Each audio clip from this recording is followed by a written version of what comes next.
Labdien! Esmu Rīgas Tehniskās Universitātes Inženieru ekonomikas un vadības fakultātes pirmā kursa studente Ieva Pīrāga. Es veicu studiju projektu studiju priekšmetā datormācība ekonomistiem. Mana izvēlētā tēma ir optimizācijas uzdevumi ekonomikā. Uzdevumi tiks veikti izmantojot Microsoft Office programmu Excel. Lai veiktu uzdevumus, būs nepieciešams izmantot komandu Solver. Vispirms jums vajadzēs pārliecināties, vai šī komanda ir pieejama. To var aplūkot izvēlnē data.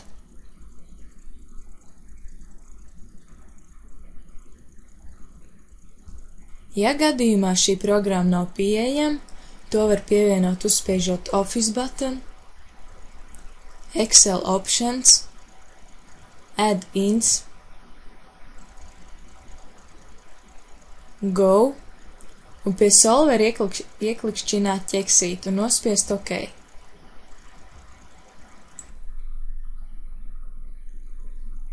Tiklīdz tas ir izdarīts, varēs sākt risināt uzdevumu. Uzdevums ir sekojošs. Uzņēmumam pieder 3 noliktavas N1, N2, N3, kurās ir dažāds preču daudzums vienības. Preces no noliktavām jāpiegādā veikaliem V1 un V2. Preču daudzumu noliktavās, vienas preču vienības transporta izmaksas no noliktavas uz veikaliem un pieprasījumi ir attēloti tabulā. Izveidojot šādu optimizācijas matemātisko modeli, jums iespējams būs vieglāk saprast uzdevumu būtību. Ir nepieciešams izveidot tabulu šablonu, kurā tiks aprēķināts optimālais preču apjoms no noliktavām uz veikaliem.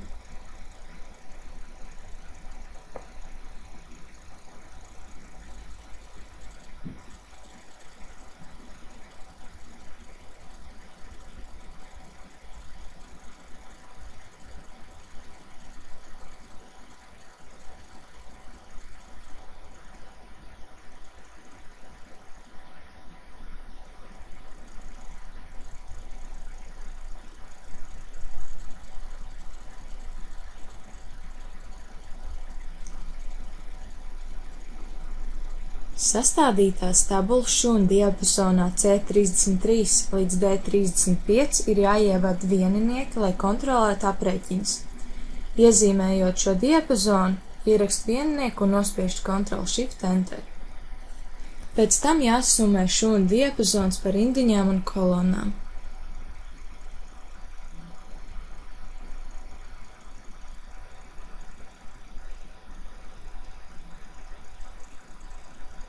Būs nepieciešams aprēķināt transporta minimālās izmaksas.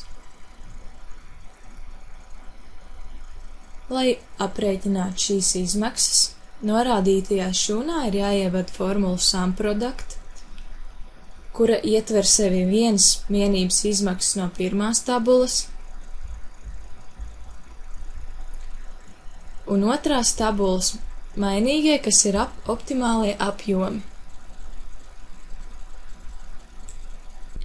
Tiklīdz viss šīs darbības ir veiktas, būs nepieciešams aizpildīt komandas Solver dialogu logu.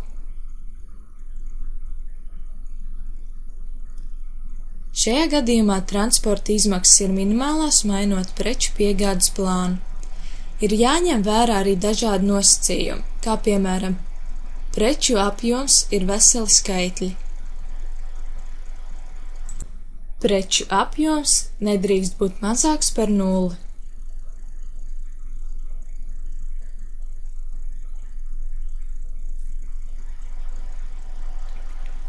Preču kopējais apjoms jeb daudzums ir vienāds ar preču daudzumu, kas jāpiegādā no pirmās tabulas. Kopējais preču daudzums noliktavās ir mazāks vai vienāds ar doto preču daudzumu.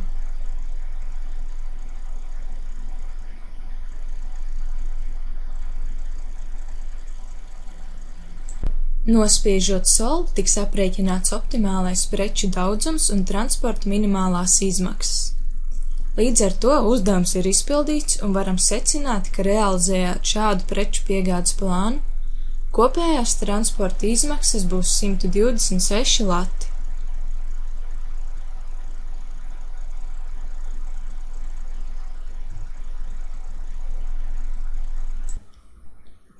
Otrais uzdevums ir par kravas piegādi no ostām uz uzņēmumiem. Uzdevums ir sekojošs. Transporta kuģim jāpiegādā krava no dažādām ostām līdz 4 uzņēmumiem. Pirmajā tabulā ir doti dati par kravas apjomiem, kurus var iekraut ostās, kā arī uzņēmumu pieprasījums. Ir zināms arī maksimālais kravas svars, ko var uzkraut uz kuģi. Otrajā tabulā ir dati par pārkraušanas izmaksām. Ir jāsastāv tāds kravas piegādes plāns, lai kopējās izmaksas būtu minimālas. Tātad ir nepieciešams izveidot jaunu tabulas šablonu, kurā tiks aprēķināts optimālais plāns.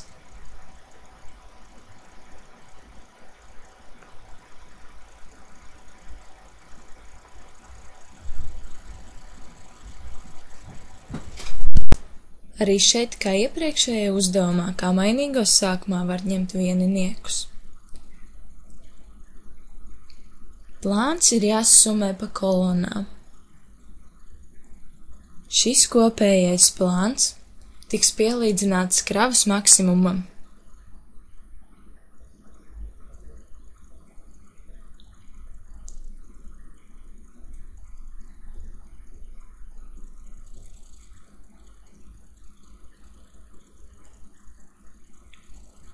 Kopējās izmaksas tiek aprēķināts pēc formulas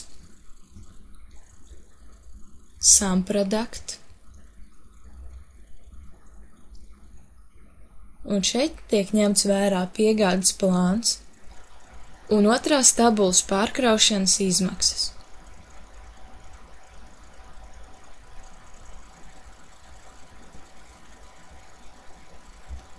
Būs nepieciešams aizpildīt solveru dialogu logu. Izmaksām ir jābūt minimālām, kā mainīgos izvēloties piegādes plāna apjomus. Nosacījumiem ir jābūt sekojošiem. Piegādes plāns nedrīkst būt lielāks par apjomiem, ko var iekraut ostās. Plānotais kravas daudzums ir vienāds ar pieprasījumu.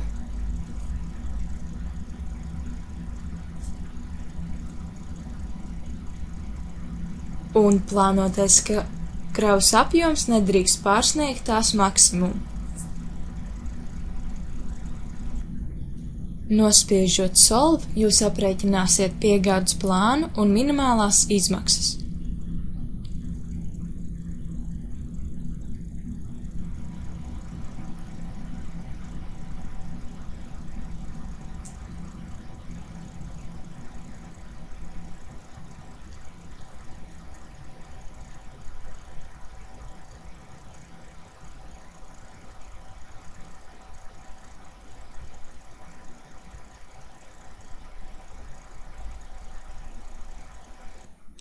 Šajā uzdevumā pēc aprēķiniem varam secināt, ka piegādes plāns nav izpildījies, jo pieprasījums netika pilnībā izpildīts, taču, ja tas tiktu izpildīts, tad tiktu pārsniegts kravas maksimums, kas nav pieļaujams. Līdz ar to uzdevums ir izpildīts, un es ceru, ka šis video fails jums sniedz nelielu ieskatu optimizācijas uzdevumu risināšanā un palīdzēs jums apgūt šo tematu.